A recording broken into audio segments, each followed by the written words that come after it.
салом дӯстон, бисёри мардуми тоҷику тоҷикистониҳо аз шаҳраке ки бо номи ҳоид буд хабар надоранд. Шаҳраки ҳоид дар муддати як шаби даҳшатангез тамоми шаҳрак несту нобуд шуд ва зиёда аз 55 000 мардумаш несту нобуд шуданд.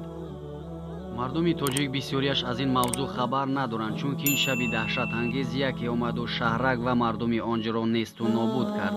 агар аз ин мавзӯъ хабар надоред, пас то охири видео моро ҳамроҳӣ кунед то бифаҳмед ки ин чӣ даҳшат буд ки дар як шаб як шаҳракро несту нобуд кард. ба шумо тамошои бофароғат. тамошобинони муҳтарам, видеои имрӯзаро мо аз шаҳраки ҳоид сухан мегӯем ки ҷавонони имрӯзаи тоҷикистон бисёриаш инро намедонанд. шаҳраке буд бо номи ҳоид ки яке аз шаҳрҳои қадимтарини мардуми тоҷик буд. шаҳраки ҳоид соли 1931 таъсис ёфта ва то соли 1949 фаъолият кардааст ва дар вақти давлати шӯравӣ ин шаҳрак дар вилояти ғарм ҷой дошт. масоҳати ин шаҳрак бошад бо тафтиши соли 1947 1400 километри квадратиро дар бар мегирифт ва шаби 10 июли соли 1949 дар ин минтақа заминларзае шуд ки ҳатто 7.5 бал дар таърихи тоҷикистони намуд заминларза ба қайд гирифта шудагӣ набуд. ин заминларзаи шадид ногаҳон рух доду дигар мардум дар он шаби торик ягон роҳи наҷот наёфтанд. замин чунон меларзид, ҳатто кӯҳҳо, теппаҳо, ҷарҳо ҳамаш ҷар шуда ба болои ин шаҳраки зебо ҳавола шуданд. дигар мардум дар он шаби торик роҳи наҷоте наёфтанд. мутаассифона ҳама зери хок боқӣ монданд. кадоме иқболаш баландӣ кард, наҷот ёфт бо як азобу машаққат ва кадоме ки натавонист, мутаассифона зери хок монд.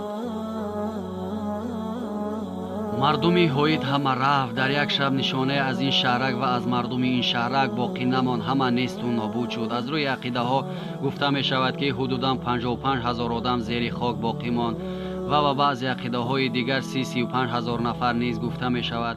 ин заминларзаи шадид соли 1949 ки аз ҷумлаи даҳшатноктарин ҳодисаҳои асри 20 ҷумҳурӣ ба шумор меравад, дар лаҳзае тавонист ноҳия яъне шаҳраки номдор ва қадимаи ҳоидро маҳв созад.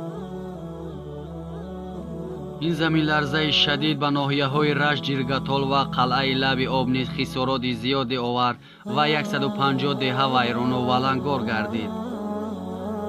мардуме ки аз ин воқеаи сангин наҷот ёфтанд, бисёриашон ин ватанро тарк карда ва бисёраш ба вилояти Хатлон муҳоҷир шуданд ва боқимондаҳо дубора бо тарсу ларз бо ғаму ғуссаҳои гузаштагон ва молу мулкашон зиндагӣ мекунанд. бо ташаббуси мақомоти иҷроияи маҳаллии ҳокимияти давлатии ноҳияи Рашт 60-солагӣ ёдбуди шаҳидони заминларзаи ҳоид амалӣ шуд ва то соли 2019 68 сол мешавад. ҳоид дар водии Рашт аз қадим яке аз ноҳияҳои таърихию дорои фарҳанги пурғановат ба шумор меравад. дар шаҳру деҳоҳо дар қатори тоҷикон, русҳо, татарҳо, уйғуру афғонҳо, осетини, чеченҳо, узбеку қирғизҳо кору зиндагӣ доштанд.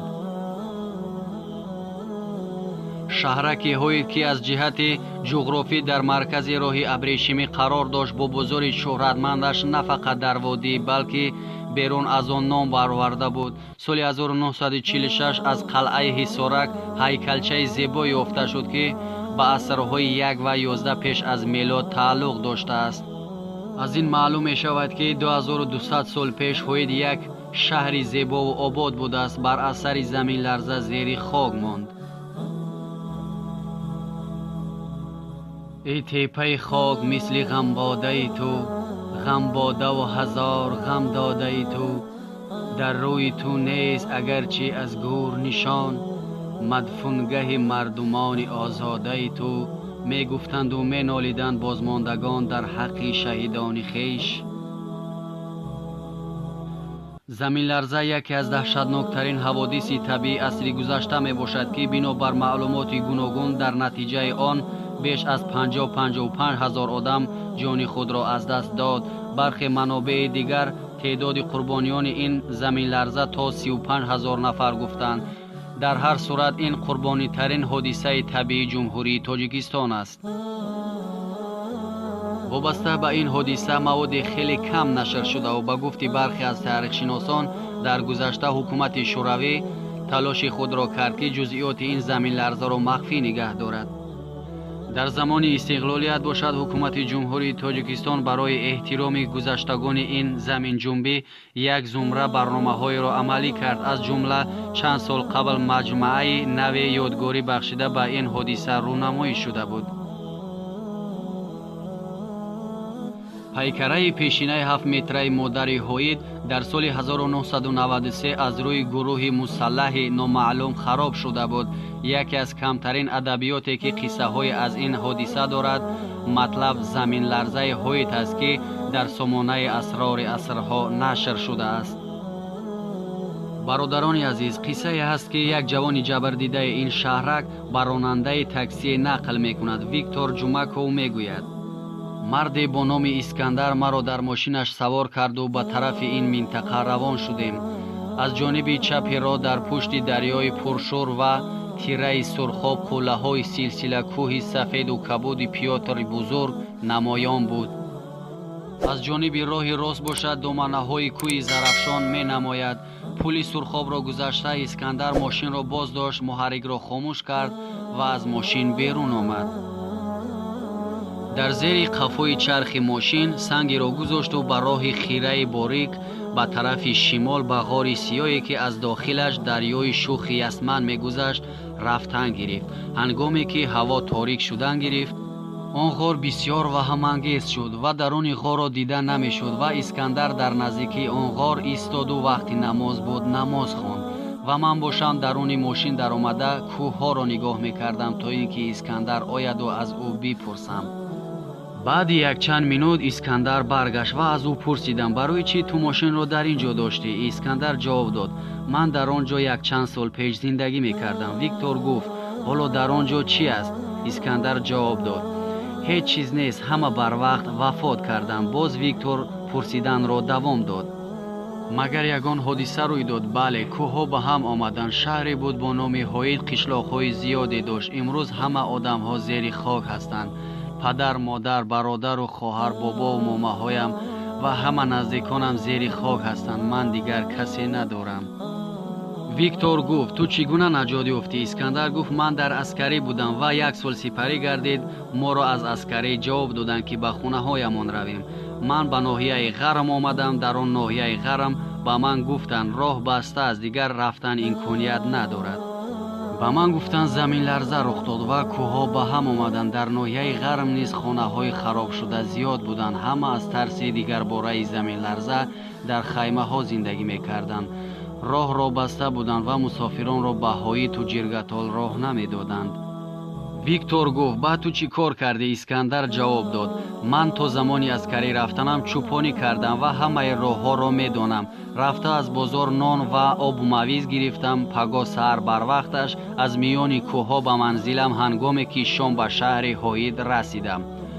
дар он ҷо чизе набуд, танҳо санг заминро медидаму халос. ҳеҷ чизро шинохтан мумкин набуд. ҳатто дарё рангаш дигар буд. на хонаҳо, на одам, на аспу қутосу дарахтҳо, ягон парранда ҳам пар намезад. ман бениҳоят зиёд зиқ шудам ва гиристам. баъдан ба ноҳияи ғарм раҳсипор шудам. наздикии саҳар ба пост расидам ва маро пулисҳо ба шуъбаи милиса бурданд. дар он ҷо маро хеле пурсуҷӯ карданд. баъдан ба ман фаҳмониданд, ки чизе ман дар он ҷо дидам сирри ҳарбӣ ва махфӣ мебошад, ба касе нагӯям. яъне ҳукумати шӯравӣ ин воқеаро ҳамчун сирри давлат нигоҳ медошт. ман солҳо ин сирро ба касе нагуфтам ва ҳозир бошад намедонам барои чӣ ба ту нақл дорам. Искандар гуфт ба Виктор Ҷумаков. Виктор гуфт: Искандар ба ман муяссар гашт, ки ман фаҳмидам, ки заминларза бо тундбоди шадиде рух додааст, ки одамон ва ҳайвонҳоро ба осмон бурда, дубора онҳоро ба санг ва даромадгоҳҳои ғорҳо задааст. ин тундбоди шадид баъзе одамҳоро бурда ба роҳҳое партофта буд, ки баъзан мо мошинро манъ мекардему дар ҳаққи онҳо якаф дуо мекардем. баъдан ман ба Сталинобод, яъне Душанбе расидам. соли 1961 буд. харитаи солҳои 40 ва харитаи навро муқоиса мекардам ва дидам, ки харитаи нави ҳоид бо аҳолии 5000 нафар ҳатто вуҷуд надошт. хулас аз ин бармеояд, ки қариб ҳамаи сокинони шаҳраки ҳоид зери ярчу хок боқӣ монданд. тамошобинони муҳтарам, умедворам шумо ҳам дар ҳаққи он шаҳидон дуогӯ бошед. Худованд ҳамаи мову шуморо дар паноҳи исмати худаш нигоҳ бидорад.